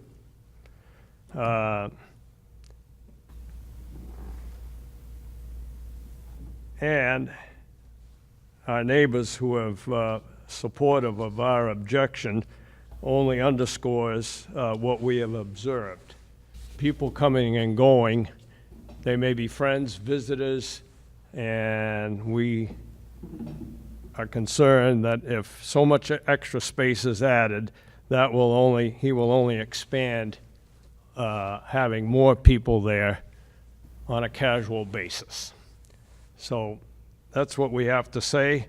And again, if he wanted to downsize this project and make improvements to the building itself without putting on a whole 3rd story, that might be acceptable, but not a project of this magnitude. And parking could only worsen over time, and if on record, some vehicles the last half a year, 6 months, have been haphazardly parked up on the sidewalk, not related to the congestion he was talking about on Fulton Street, but this is on Brook Street. Some of these visitors that he's had or occupants have illegally parked, and he himself has acknowledged being ticketed. So again, we remain steadfast objecting to these variances moving forward. Any questions? Thank you for coming. Thank you. Appreciate it. Anybody else like to speak with questions, concerns, or opposition? Come on up, ma'am. Just give us your name and address. I'm sorry, but I can hardly hear you. Okay. So just your name and address, please. I'm Patricia White at 16 Fulton Street in Nashua. And my concern was that every night I see 4 vehicles parked beside this house, this small piece of property, and they want to add another floor. Apparently, this man, it looks like, has tenants. So if he's going to add a third floor addition, is that going to mean additional tenants? And that's where are they all going to park? It's going to take up the parking place. And Fulton Street is relatively narrow. When you have cars parked on one side, which is legal, and a car coming up the street and a car coming down the street, one has to pull over to let the other one pass, as it is now. And if occasionally somebody will park on the wrong side to make a quick delivery or pick somebody up or whatever, and then a car can't get through. So my concern is what provisions are going to be made for all these vehicles to park. Thank you. Any questions? No. Thank you, ma'am. Anybody else with questions, concerns, or opposition? Okay, seeing none. Sir, come on back. You have 5 minutes to speak to anything that have you heard. Just your name and address again for the record. Jacob Diamond, 13 Fulton Street. The grievances that were mentioned, I mean, those are valid points of concern. No, I'm just as concerned with parking on this street as everybody else is. In terms of labeling somebody as either an occupant or a visitor or a renter, I mean, Officer Bonanno didn't sign a lease, nor did he pay me any rent at any point in time. As I've previously mentioned, this is not a for-profit property. There are 2 occupants, and I have 2 vehicles and 2 motorcycles. I didn't realize it was such a nuisance that, you know, I had 2 vehicles, one of which I just drive as like, you know, just beat it up and use it for work, and one is just my normal everyday car. In terms of the magnitude of this project, it's an attic remodel to gain more usable space for myself and for my family to come. And in terms of me being able to handle this, I know I probably look like I'm 15 years old, but I'm a general contractor in South Boston. I work for Tom Curran Companies. I've been there for a few years. I know exactly what needs to go into this, and I know exactly what the magnitude is. I've already considered that, you know, there's going to be need for dumpsters and TGIs and lally columns and collar ties and 6x6 and Technoposts and helical footings and dig safe. I've already thought of every single possible scenario where what could I be possibly doing to impact somebody else in the neighborhood beyond myself. Originally, before this was even, the scope of work was even established, I went and asked one of the occupants as they were coming home, you know, hey, I'm thinking about doing X, Y, and Z, you know, what's your intake? The gentleman explained to me, you know, we own this property, this property is this tall, this property is this tall, I don't see where the issue would be. I said, great, are you okay with this project? His direct answer to me when I had asked him was, and I quote, "I would never go against you at City Hall." Those are the exact words, and the reason why they resonate with me so much is because that's apparent that that is not the case. The emails were sent last minute in an attempt to, I don't know if it was an attempt to jostle me or to throw me off my game or have me not plan or expect for things, but I expect the unexpected. I mean, I was an Eagle Scout, you know. The whole thing is, you know, expect the unexpected, prepare for whatever comes your way. And that's the way that I've lived my entire life. You know, I've been in the neighborhood quite some time. And noting, you know, that the cars have been parked illegally, and over this weekend was Memorial Day weekend, and my buddy Jalen, who's stationed in Louisiana, was up for 3 days, and that's what I did. I celebrated Memorial Day weekend with my buddy who's a veteran who was able to get some time off. He drove a black Lincoln. It's his parents. They live in Wilmington. We went to the beach. It was a great weekend. We had a barbecue. I don't plan on encroaching anybody. I plan on trying to stay within my means as much as possible. And I don't plan on adding any additional occupants. This isn't a for-profit property. That's everything I have to say. I appreciate you guys giving me some time. Oh, question. Okay. Thank you. Any questions? Mr. McCara. This is going to sound out of left field, but you know, earlier we had heard a presentation where a substantial addition was proposed, where there was a real effort made to make it look as though it had always belonged. So I guess I'm wondering, did you design this yourself? Did you have a designer? And, you know, have you thought about how to make this addition look as though it belonged? And in particular, thinking about maybe lining up the windows, because it does look a little awkward in my view. Didn't think about the windows. I was the one that put the overall design into play. I design kitchens and bathrooms all day at work, and I design renovations, attic renovations like this all the time. But that is actually a good point, and I probably am going to go back now and adjust where all my windows are. But Thank you. I know it sounds out of left I field. used Lowell Blueprint for the architectural design. I'm not that good at CAD yet, but I'll get there. Any other questions? No. Thank you, sir, for coming. Appreciate it. Thank you.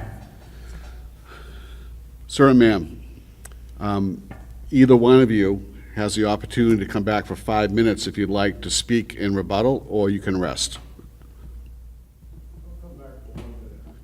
You have 5 minutes, but come as long as you want. Come on up and give us your name and address again.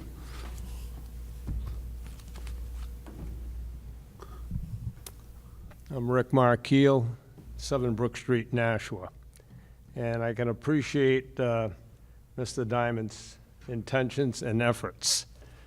But I believe, it's my opinion, that during his own testimony, he has contradicted his own intentions regarding occupants.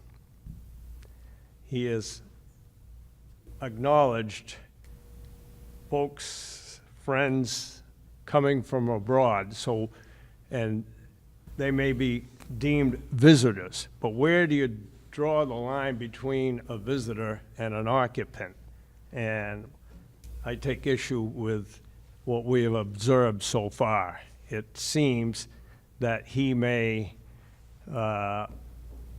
allow additional occupants that he may sublet to or rent to, even though they may be short-term. There's just been too much activity of individuals coming and going since he's been there. We've been there almost 100 years, if you go back to my grandfather. The young man that's been there, I'm not sure, seems only about a year. I didn't take note of that. So, and Suzanne Richard here with her parents go back nearly 100 years. So we wouldn't be comfortable with a 3rd story and all that extra room on that single family house.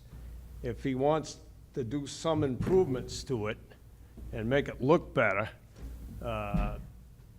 that might be acceptable, but a project of this magnitude, we object to. And I rest my case. Thank you. Any questions? Thank you, sir, for coming. With that, I'll close the public meeting, the public hearing, and open the public meeting. Mr. Minkara. Well, I mean, this is a tough one in many ways. I appreciate the concerns that the neighbors have raised. The concerns that have been raised have really focused on occupancy in the building and parking. And from what we've heard, certainly from the applicant, states, you know, the cars aren't coming from occupants in the house, that the people who are staying there are friends, they're visitors, whatever they may be. I can absolutely appreciate that when you see different people coming and going from a home in a neighborhood, in an established neighborhood, it can be unsettling. And when you have issues with parking in a neighborhood, you know, absolutely, those are concerns. But kind of dialing it back a little bit, what's being proposed, and Mr. Falk, correct me if I'm wrong, the reason why we're here is because we have an existing single-family home that currently encroaches in the setback, and they seek to build up. So there doesn't appear to be a further encroachment. The use is an allowed use. It's a single-family home. And I'm not aware, although I could be wrong, of a prohibition on having friends family stay with you, in the home, where testimony that we have is that these are not tenants. Even if they were, I'm not sure that that would be prohibited by the ordinance. The ordinance, there was testimony that perhaps this is a back doorway to creating a single two-family or an additional unit. But if there were an interest in creating an accessory dwelling unit, that is permitted in the ordinance as a special exception. And again, correct me if I'm wrong, the zoning district does permit two-family and it does permit multifamily. And there are two-family and multifamily in the neighborhood, if I'm correct. So I'm not saying that this is what's before us, but the density in the zoning of the neighborhood does allow for those things. And when I look around the neighborhood, those things exist. There's single-family, there's two-family, and there's multifamily. So then I look at the structure itself as to whether or not what's being proposed was excessive. And as I recall, this is about a 2,000 square foot, 3-bedroom house, which is why I asked for confirmation on those questions with 1.5 baths, which is a relatively modest home. It's certainly in the normal range, but what's being added to it doesn't seem to me to be beyond the pale. It's not, the house end result would not be unusually large for a single-family home. It wouldn't be unusual to have those additional rooms that were proposed. So there was nothing about the request that made it stand out to me as something that would be, a poor fit in the neighborhood, that it's not in keeping with the overall, what I would say is the spirit, given the uses that are allowed there. So I get the struggles around parking. I get concerns about who may be living there. But at the end of the day, I think you have a modest single-family home, and they're proposing an addition that would make it a larger single-family home without any further encroachment. So for those reasons, I would support it, understanding the concerns that it may create. Can I respond? Yes, Mr. Falk. What Mr. Mancara said is all correct. This is an RC zone, so single-family, two-family, multifamily is permitted in the zoning district. This house is assessed and taxed as a single-family. There was a request for a two-family that was not supported some years back, but it's still going to be a single-family. The plans that we have do not show a kitchen, and it's really the kitchen that would really qualify it as an extra dwelling unit. So the plans we have, like Mr. Diamond said, it looks like it's an attic improvement where they're going from a somewhat steep, probably a 6-pitch roof to a normal-sized roof where you can get a lot more space up there. Now, that's all permitted. In this zoning district, you can have a 10-story building at 100 feet high.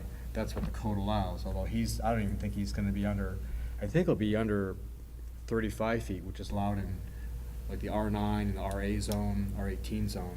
So the height, the stories are fine. The setbacks, the only reason why he's here is because the lot isn't that large, and the house, where the house is placed, it does encroach into 3 setbacks.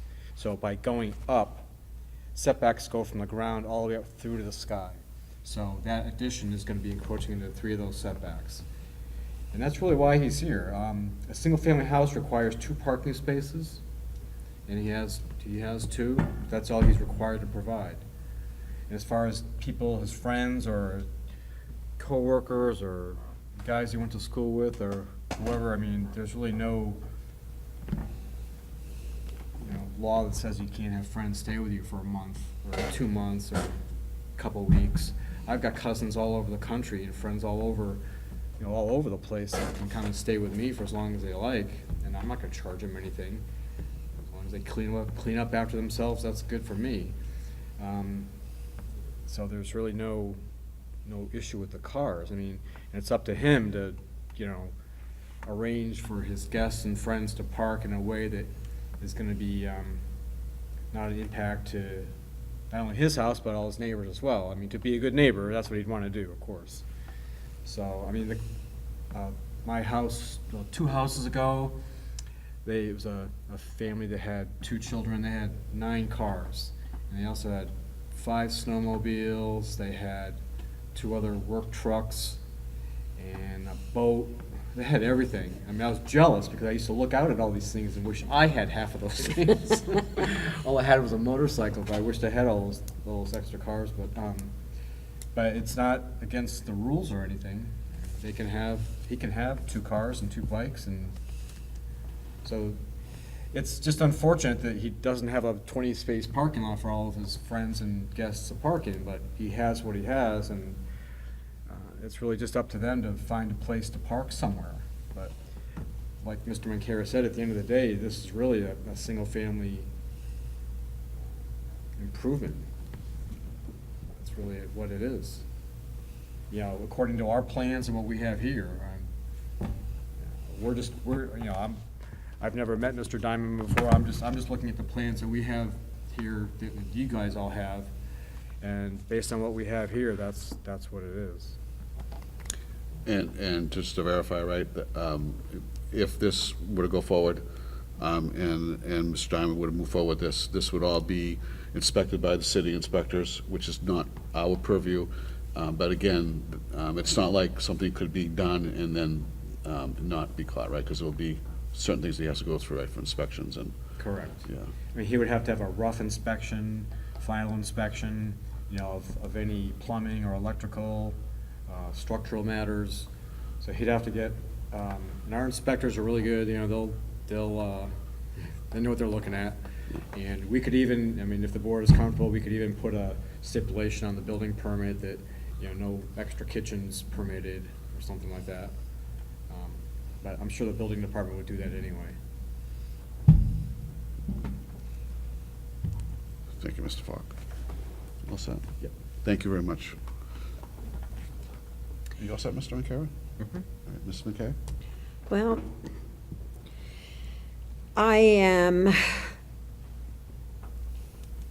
I thought about this. If Mr. Markeel is correct, Mr. Diamond has lived in or owned his property for about a year. Officer Benito lived there for 8 months. That's practically the entire time that Mr. Diamond has owned his property. And he spoke to his family and his siblings, his parent, coming to visit, and those were the vehicles. In my home, now, we have motorcycle, 2 cars, truck, muscle car. So what somebody owns and what somebody keeps is their purview. My son owns a truck, a car, a motorcycle. You just do what you do. The other side of the coin is my son is retired military, and his friends would come to my house all the time, and they would stay. And they had their vehicles. It just happened. And I'd like to go on record of saying to all of those people who were in the military, thank you for your service, especially around Memorial Day. But I don't see that this is going to be a rental type of situation. I specifically asked the question, is there going to be a kitchen? Is there going to be some way to make food? Wanting to get the applicant and the owner's comments on the record to that point. I choose to believe what Officer Benito and Mr. Diamond have come up to say. Mr. Markeel spoke about his supposition and assumption. The other gentleman spoke to what they saw as reality and fact. And so in my deliberations, I'm going to accept the facts and what we were told. And so I fully support this application. Like you saw, Mr. McCara, I support this application, notwithstanding the deference to the neighbors and to what they see. I think that it is always something to be concerned about when you have something that's completely new in the neighborhood. And I can see where, you know, what I'm used to seeing you know, it's just changed, and it can be stressful for people. I mean, we all experience it somewhere in our lives, right? But again, what are we talking about here? We're talking about the structure. If it were not to be in that setback, we wouldn't be here tonight. You know, the applicant would be putting up their addition. And again, and more so to what you were saying, is that this area completely, and it's, you know, corroborated by Mr. Falk, is that this area is a multifamily and is allowed, and there's a lot of leeway in this neighborhood. I definitely think that there's an issue with parking. I mean, there's no doubt about it. You know, and again, unfortunately, we're not the enforcement, right? Because I would just love to leave this meeting and make a call and say, hey, you need to get on Fulton Street, and you need to focus on this street for a couple of weeks. You know, we just heard a case, and yes, I believe that, I think the applicant completely was right up front. I think his honesty is credible, that yes, I created some of the issues, but I don't believe that all the issues exist from his unit. He's not the only person living on that street. I'm sure that there are people who are following the guidelines and the city ordinances, are not parking on the streets, on sidewalks. But with that said, I don't think it all is done, and I don't believe that the extra floor is gonna cause any issues. And I believe, and again, the applicant has heard all the testimony, has heard the people in opposition, he knows what it is. I think that if the applicant's gonna continue to live in that neighborhood, I think I'm sure he's gonna make some effort to be, you know, considerate of the neighbors. And I think that in the end, you know, they'll all be able to live with each other. So, but going back to this case and to this here, what we're talking about is something that's allowable in this district, and we're just going up 3 floors, so I'm gonna support this case. Would you like to make a motion? No? You're so Okay. good. All right.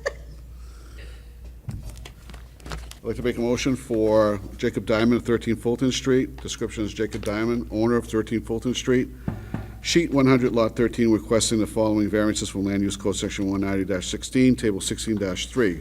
1, to encroach 6 foot 3 inches into the 7 foot required side yard setback. 2, to encroach up to 8 feet 5 inches into the 10 foot required front yard setback on Brook Street. And 3, to encroach up to 6 feet 8 inches into the 10-foot required front yard setback on Fulton Street to construct a third-story addition with balconies and related home improvements on the existing building footprint. It's in the RC zone. We find that the variance is needed to enable the applicant's proposed use of the property, given the special conditions of the property, and the benefits sought by the applicant cannot be achieved by some other method reasonably feasible for the applicant to pursue other than the variance. Very specifically, in this neighborhood, we have a home that is an existing home of record built years before zoning was instituted in that neighborhood. Definitely is practically right on the property lines.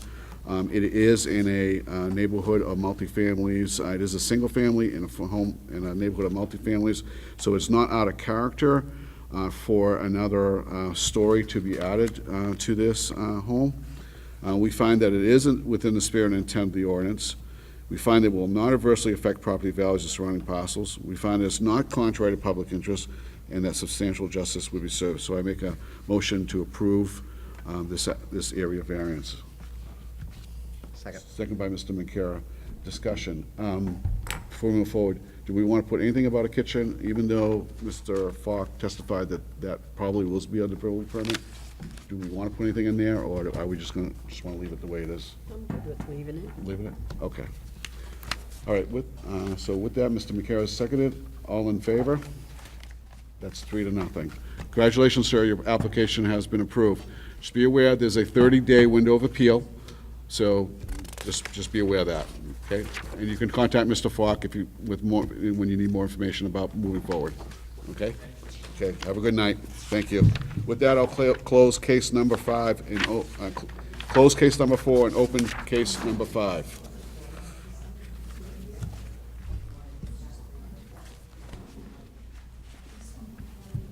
So, excuse me, folks, we're going to move on. So if you just, those who are still here, if they want to just, ma'am?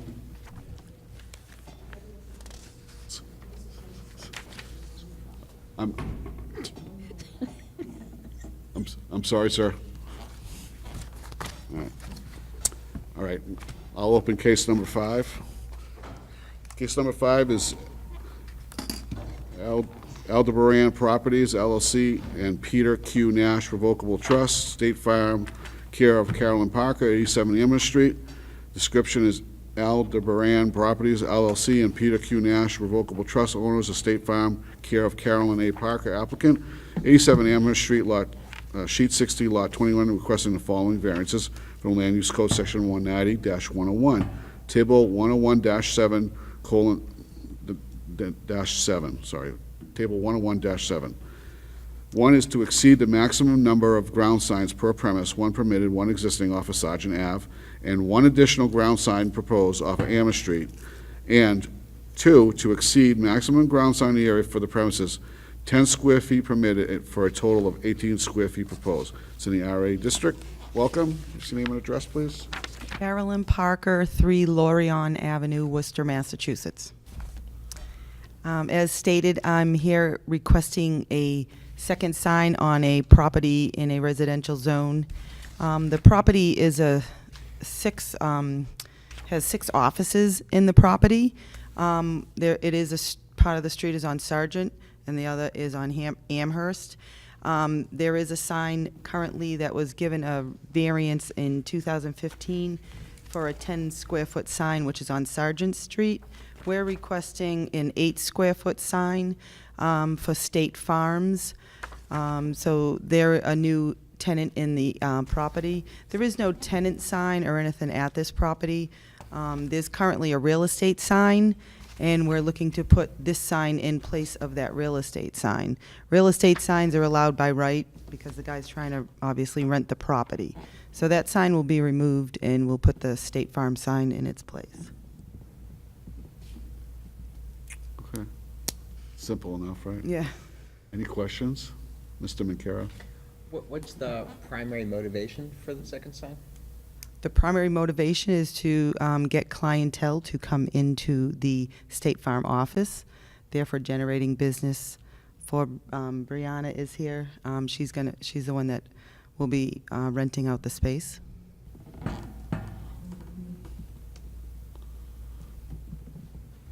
Any other questions? You all set, Mr. McCara? Okay, thank you. Anybody else like to speak in favor of the application? Seeing none. Anybody with, do you want to speak? Okay. Come on up. Just your name and address, please. You didn't know you were going to speak tonight, did you? Brianna Dos Santos. You can just pull that microphone down, just speak into that. There you go. Brianna Dos Santos, 24 Blanchard Street in Nashua. I just wanted to add one comment, and that was just that that first sign that's there is not mine. So it's not like this is a second sign. I have 2 signs. I don't know if that was clear. I just wanted to confirm that. Any questions? No. Okay. Thank you. Anybody else like to speak in favor of the application? Seeing none. Anybody with questions, concerns, or opposition? Okay.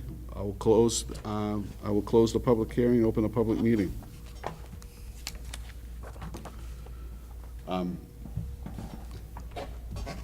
I don't really see any issues with this. I know that I talked to Mr. Falk, and there was some history there of a sign that had been taken down, right?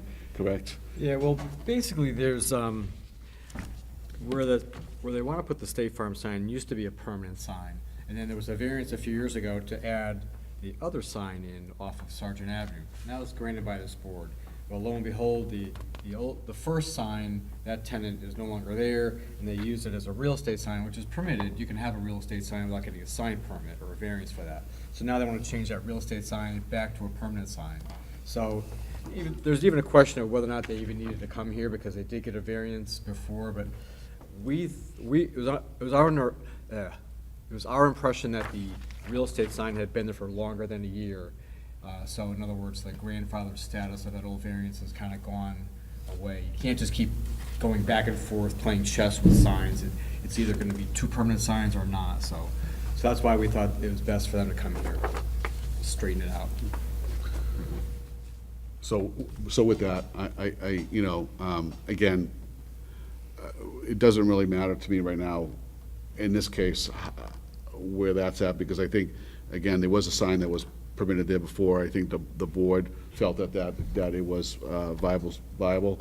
I'm saying that sign, I remember that case, and I'm saying that I'm still in favor of having that sign there. So just bringing it back from the real estate sign back to a permanent sign. So I support the application, just as simple as that. I concur. I remember that also, and I pass this every day. This is my neighborhood, and it's not a hardship.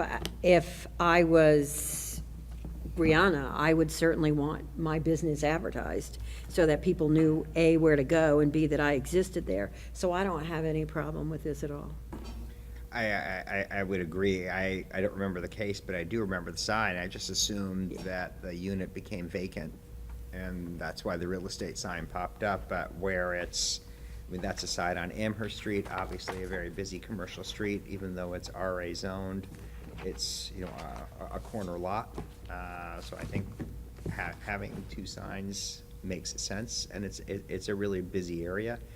Better to have the business clearly identified than somebody to shoot past it because they were following their GPS, and now they got to turn around, and come back. So I think for all those reasons, I would support it. Okay, I'll make a motion.